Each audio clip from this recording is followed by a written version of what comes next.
মারতে মারতে আমাকে সেন্সলেস করে ফেলছে। তুই মরলে এখানে মরবে, তোকে এখানে চিকিৎসা করবো, করস তখনই তোকে মেরে ফেলবো। আপু আমি আপনার দুইটা পায়ে পড়ি, আমাকে বের হইতে দেন, না হয়তো আমাকে হসপিটালে নিয়ে যান। 2 তারিখ সকালে ঘুম থেকে ওঠার পরে বাচ্চাকে প্রেস করে খাওয়ানোর পরে আমি বাজারের লিস্ট লিখতেছি রান্নাঘরে বাজারের লিস্ট লেখার পরে বাবু একটু কান্না করতেছে। কান্না করার পরে ওই যে সৌরভ, উনি আপুর মেকআপ রুম থেকে, মানে পরিমণির মেকআপ রুম থেকে আসছে। আইসা আমাকে বলতেছে যে পিঙ্কি বাবু কেন কান্না করতেছে। আমি বলছি যে ভাইয়া বাবু তো আমার সাথে, আমি যদি সাথে থাকি বাবুর তাহলে কান্না করবে না, আর যদি আমি একটু চলে আসি তাহলেই কান্না করে। তো বলতেছে যে ঠিক আছে বলে উনি আবার মেকআপ রুমে গেছে। আবার মেকআপ রুম থেকে আসছে, আমার বাজার লিখা শেষ বড় এসে বলতেছে যে পিঙ্কি ওকে একটু সলিড খাবার দাও। কে বলছে?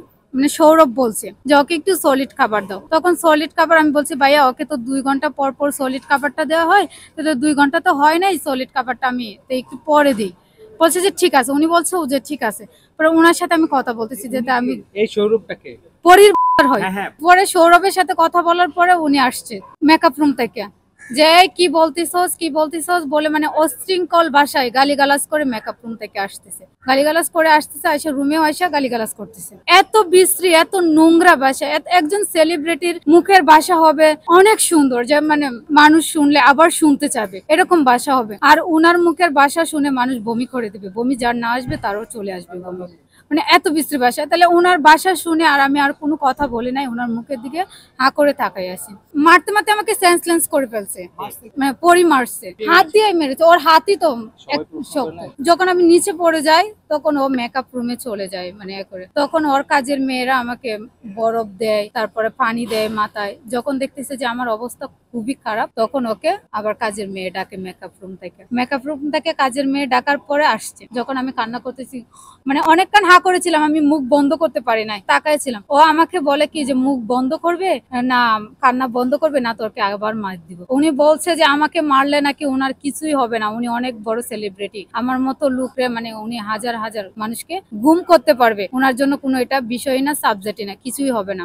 এটা পরিমণি বলছে, মানে উনি একজন সেলিব্রিটি, ওনার জন্য এটা কিছু না। তারপরে ওনার যখন আমি একটু সুস্থ হয়েছি, মানে করছি, তখন আমি নাকি অ্যাক্টিং করি, সেন্সলেস হয়ে গেছে, এগুলো নাকি আমি অ্যাক্টিং করতেছি উনি বলছে। তখন সেন্সলেস হওয়ার পরে আমি যখন একটু স্বাভাবিক, আপু আমি আপনার দুইটা পায়ে পড়ি, আমাকে বের হইতে দেন, না হয়তো আমাকে হসপিটালে নিয়ে যান, দুইটাতে একটা করেন। ওর কাজের মেয়ে বৃষ্টিকেও আমি এভাবে বলছি যে বৃষ্টি আপু আমি আপনার পায়ে পড়ি, আমাকে বের হইতে দেন, নয়তো হসপিটালে নিয়ে যান, আমি বাঁচবো না। আমার এজেন্সিকে আমি বলছি যে কাদের ভাই আমার অবস্থা খুবই খারাপ, আমাকে হসপিটালে নিয়ে যান, না হয়তো 1 ঘন্টার মধ্যে বের করে নিয়ে যান। উনি বলছে যে পরি ঘুমাচ্ছে, মানে আমার জীবনের চেয়ে পরির ঘুমটা ইম্পর্টেন্ট, মানে আমার লাইফের কোনো দাম নাই, মানে পরির ঘুমের দাম আছে। উনি বলার পরে 1 ঘন্টা পরে বলছে আমাকে নিয়ে যাবে, 1 ঘন্টা পরে উনি আসে না আসলে আবার ফোন দিছি, আমাকে বলতেছে যে পিঙ্কি ঘুমাচ্ছে, পরি ঘুমাচ্ছে। তখন আমি বললাম যে কান্না করে বললাম যে ভাই আমার লাইফের চেয়ে কি পরির ঘুম ইম্পর্টেন্ট? ওই মেয়েটাকে বলছি, বলে কি আমরা বলতে পারবো না, আপু ঘুমাচ্ছে, রাগ হয়ে যাবে। আমি বলছি তাহলে আপনারা আমাকে বের করে দেন, আমি হসপিটালে যাই, নাহলে আপনারা হসপিটালে।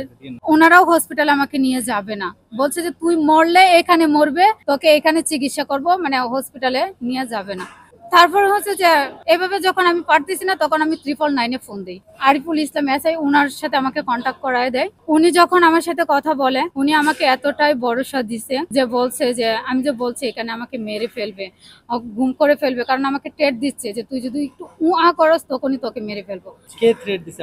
পরি, মানে বলছে যে তোকে মারলে আমার কিছুই হবে না, মানে এরকম বলতেছে যে কান্নাও করা যাবে না, মানে অসুস্থ প্রকাশ করা যাবে না। তখন আমি উনাকে ফোন দিলাম, উনি বললো যে তুমি ভয় পেও না, আমি 20 মিনিটের মধ্যে আসতেছি, তোমাকে যে এত মারধর দিছে এটার মানে আমাকে একটা ছবি দাও। তখন আমি 2টা ছবি দিলাম উনাকে। তখন উনি খুব দ্রুত গতিতে আসছে, উনি আমাকে যথেষ্ট পরিমাণে হেল্প করছে, 399-ও আমাকে অনেক হেল্প করছে। তখন আসার পরে উনি যখন নিচে রওনা দিছে, মনে হয় আর 5 মিনিট মেবি হবে বাসার সামনে, তখন ওনাদেরকে ফোন দিছে, ওনার ম্যানেজারকে ফোন দিছে যে 999-এ পিঙ্কি ফোন দিছে, তো পুলিশ আসতেছে। তখন ওনার ঘুম চলে গেছে, তখন আর ওনার ঘুম নাই, উনি ভিআইপি সেলিব্রিটি, ওনার ঘুম হাওয়ায় উড়ে গেছে। তখন উনি ক্যামেরায় এত বিশ্রী ভাষা গালি দিয়ে ওনার কাজের মেয়েকে বলছে যে ওকে তাড়াতাড়ি বের কর, আমাকে বুরকা পরার টাইমটাও দেয় নাই উনি। এই যে পরি আর কি, যে আমি দাঁড়ায় বারবার পরিমণি উল্লেখ করেন। হ্যাঁ পরিমণি।